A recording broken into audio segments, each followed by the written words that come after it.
오늘 우리는 사도 바울의 갈라디아서 2장 20절의 고백을 기억합니다. 내가 그리스도와 함께 십자가에 못 박혔나니 그런즉 이제는 내가 사는 것이 아니요 오직 내 안에 그리스도께서 사시는 것이라. 이제 내가 육체 가운데 사는 것은 나를 사랑하사 나를 위하여 자기 몸을 버리신 하나님의 아들을 믿는 믿음 안에서 사는 것이라고 고백했습니다. 이 일이 어떻게 가능할까? 이 일이 내 삶 속에서 어떻게 이루어질 수 있는 것인가? 어떻게 사도 바울과 같이 예수님의 십자가에 참여할 수 있는 것인가? 오늘 본문의 말씀 속에서 우리는 그 예를 볼 수가 있는 것입니다. 예수님의 죽음에 임박하여 도마는 이렇게 고백했습니다. 우리도 주와 함께 죽으러 가자. 그렇게 고백했어요. 사도 베드로는 주여 내가 주와 함께 오게도 죽는데도 가기를 준비하였나이다. 그렇게 단언했습니다. 그러나 그들은 겟세마네 동산에서 예수님께서 붙잡히실 때 주님을 버리고 다 도망갔습니다. 예수님께서는 십자가에 달린 극악무도한 강도를 통해서 주님의 수제자였던 사도 베드로 그리고 다른 모든 사람들, 이 시대에 신앙생활을 하고 있는 우리 모두에게 내가 너희에게 나와 함께 죽는다는 것이 무엇을 의미하는지, 나와 함께 죽음에 들어간다는 것이 무엇을 의미하는지를 보여주겠다고 말씀하는 것입니다. 와서 여기 십자가에 못 박혀 있는 참회한 강도를 보라, 이렇게 말씀하고 있는 것이죠. 우리는 거기서 무엇을 볼 수 있습니까? 예수님 한편에 양편의 강도가 달렸는데 그 중에 한 강도는 예수님을 비난했지만은 한편 강도는 참회하게 됩니다.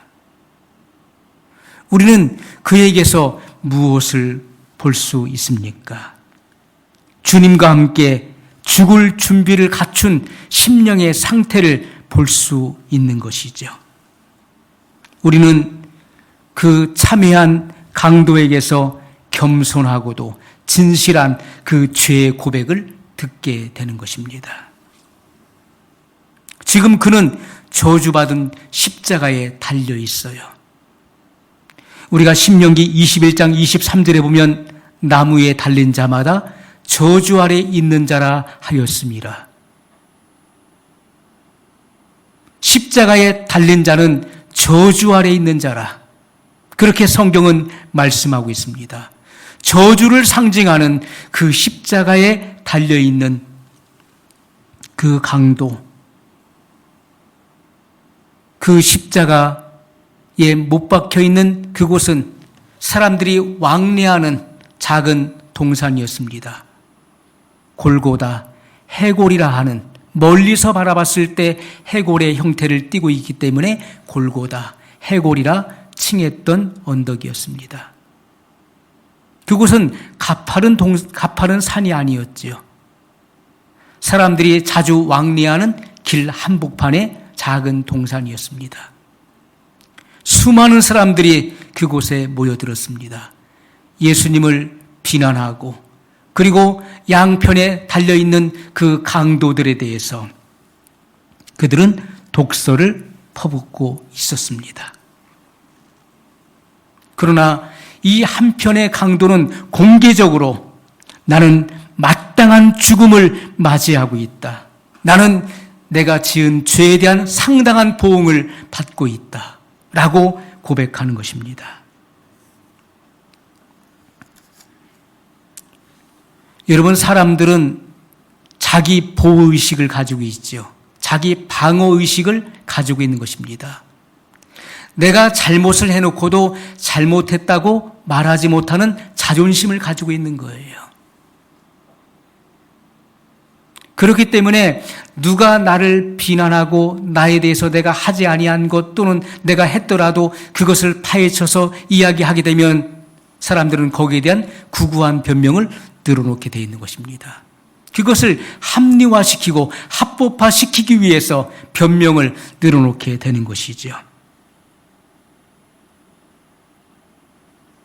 예수님과 양편에 달려있는 이 강도들을 구경하기 위해서 수많은 군중들이 모여들었고 독설을 퍼붓고 있습니다.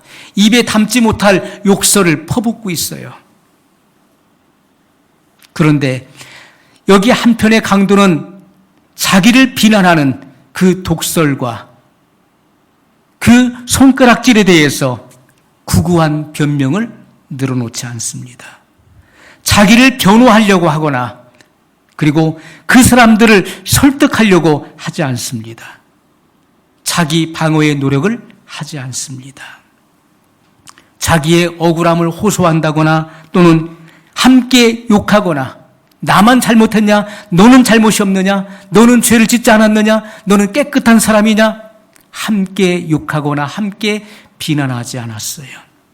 자기의 자존심을 내세우지도 않았습니다. 그는 고백하기를 이 십자가의 형벌은 내게 마땅한 보응이다. 그렇게 고백을 하고 있는 것입니다. 오늘 말씀에 보면은 달린 행악자 중 하나는 비방하여 가로되 내가 그리스도가 아니냐 너와 우리를 구원하라 하되 하나는 그 사람을 꾸짖어 가로되 내가 동일한 정죄를 받고서도 하나님을 두려워 아니하느냐 우리는 우리 행한 일에 상당한 보응을 받는 것이니 이에 당연하거니와 우리는 우리가 행한 일에 상당한 보응을 받는 것이 당연하다. 이 사람의 행한 것, 예수님께서 행한 것은 옳지 않은 것이 없느니라. 그렇게 고백했어요. 자기가 지은 죄에 대해서 고백하기를 부끄러워하지 않았습니다. 나는 이런 사람이다. 그는 주님 앞에서 그리고 자기를 비난하고 손가락질하는 독설을 퍼붓고 있는 그런 사람들 앞에서 나는 이런 사람입니다. 나는 죽어 마땅한 죄인입니다. 나는 그러한 욕설을 들어도 마땅한 사람입니다. 나는 십자가에 못 박혀 죽는 것이 내가 지은 죄에 대한 상당한 보응을 받는 것입니다. 이것이 합당한 것입니다. 라고 고백하고 있는 것이죠. 여러분, 오늘날 주님의 교회가 그리스도의 죽음에 들어가는 일이 그토록 미미한 이유 중 하나가 바로 여기에 있다는 것입니다.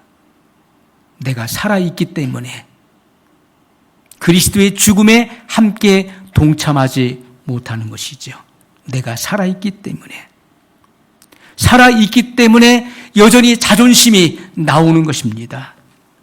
이기심이 흘러나오는 것이고 욕심과 탐욕이 그리고 분노가 죄의 욕망이 여지없이 흘러나오게 되는 것입니다. 내가 그리스도와 함께 십자가에 못 박혔다면 사도 바울의 고백과 같이 여기 예수님의 한편 참여한 강도와 같이 십자가에 못 박힌 사람에게 나타나는 분명한 특징이 있는 것을 우리는 보게 됩니다. 그것은 깊고도 절대적인 겸손의 모습이라는 것이죠. 그리스도께서는 자기를 낮추시고 죽기까지 복종하셔서 십자가에 죽으셨다고 성경은 기록하고 있습니다. 예수님은 죽을 권세도 있고 생명을 얻을 권세도 있는 분이시라고 말씀했어요. 사람에게는 그러한 권세가 없습니다. 내 마음대로 내 생명인 것처럼 내 목숨인 것처럼 내 마음대로 자살할 수 있는 권한이 없는 거예요. 그 사람은 지옥으로 곧장 가는 것입니다.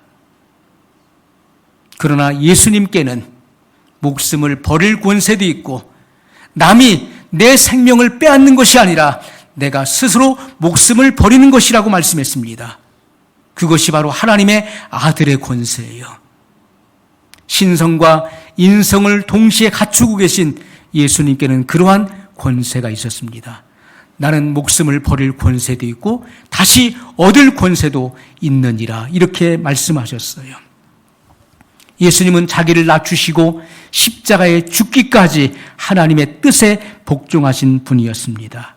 그러므로 십자가에 자기의 목숨을 내어줄 수 있었던 것입니다. 십자가에 못 박혀 죽었다는 사람이 교만한 것은 모순입니다.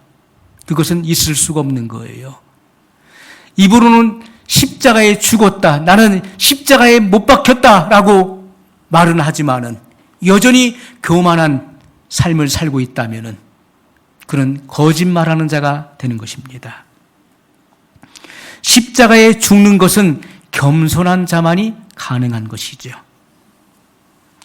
죄에 대한 죽음이 여러분 속에서 강력하게 역사하기 시작할 때 나타나는 분명하고도 확실한 증거는 바로 겸손이라고 하는 것입니다. 십자가의 죽음이, 죄에 대한 죽음이 여러분 속에 강력하게 역사할 때 나타나는 확실한 증거는 바로 겸손의 모습이에요. 십자가에 달린 사람은 전적으로 무력해지는 것입니다. 무기력해지는 것이죠.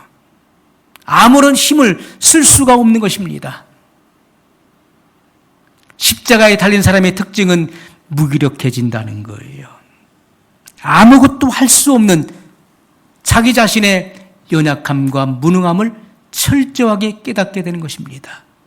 내가 무엇인가를 하고 싶어도 내 힘과 지혜와 능력으로서는 아무것도 할 수 없는 무능하고 연약한 존재인 것을 깨닫게 되는 거예요. 여러분, 그리스도인들이 육성이 강해서 일을 할 때마다 분노하고 그리고 좌충우돌 한다면은, 마음에 안 든다고 다투고 싸운다면은 하나님의 의를 이룰 수가 없는 것이죠. 그 사람은 십자가에 죽지 않았기 때문에 자기의 그 육성이 여전히 살아있는 것입니다. 십자가에 못 박혀 죽은 사람은 모든 생명의 호흡과 힘이 바로 주 예수님께로부터 나와야 되는 것입니다. 참된 그리스도인들은 자기의 무능력을 철저하게 깨닫기 때문에 내 힘으로는 그 어떤 것도 할 수 없고 그 어떤 열매도 결과할 수 없다는 사실을 알기 때문에 부활의 주님을 전적으로 의지할 수밖에 없는 것입니다. 예수님께서는 십자가에 고난받으시고 죽으셨습니다. 그리고 무덤에 장사되셨어요. 무덤 속에 들어가셨어요. 우리도 예수님과 함께 십자가에 못 박혀야 되고 죽어야 됩니다. 그리고 무덤 속에 들어가야 되는 것이죠. 여러분, 무덤은 가장 최고의 안식처가 되는 것입니다. 무덤은 최고의 안식처예요. 무덤에 누운 사람은 아무것도 할 수 없는 자가 되는 것입니다. 아무것도 할 수 없는 자예요. 예수님과 함께 무덤 속에 내려간 사람은 주님이 내 안에서 이루실 일들을 기대하며 안식하게 되는 것입니다. 내 안에서 새로운 일을, 큰 일을 행하실 주님을 기대하면서 안식하게 되는 것이죠. 그것이 무덤 속에 내려간 자의 삶이에요. 십자가에 못 박히는 것, 그리고 죽음에 이르는 것, 무덤 속에 들어가는 것, 이 세 가지는 하나 동일한 것입니다. 이것은 분리될 수가 없는 거예요. 예수님께서는 나사로의 무덤 앞에서 마르다와 마리아에게 말씀하셨어요. 내가 믿으면 하나님의 영광을 보리라. 예수님은 부활을 말씀하시면서 나는 부활이요 생명이니 나를 믿는 자는 죽어도 살겠고 무릇 살아서 믿는 자는 영원히 죽지 아니하리라. 내가 이것을 믿느냐라고 했을 때, 예, 믿습니다. 부활 때에는 모든 믿는 자가 살아날 것을 믿습니다. 그러나 예수님은 아니다. 내 오라비가 살리라. 내가 믿으면 하나님의 영광을 보리라 말씀하셨어요. 그러나 오늘날 우리들은 어떻습니까? 주님의 영광을 보여주십시오. 그러면 제가 주님을 믿겠습니다. 주님의 영광을 눈으로 확인한 후에, 그 부활의 몸을 만져본 후에 내가 확실히 믿겠습니다라고 말을 하는 것입니다. 그러나 주님은 내가 믿으면 주의 영광을 보리라. 믿는 것이 우선돼야 되는 것입니다. 믿으면 하나님의 영광을 보리라. 우리는 보여주면 믿겠습니다. 영광을 보여주면 믿겠습니다라고 고백해요. 여러분, 주님의 이 말씀은 너무나 고귀한 말씀입니다.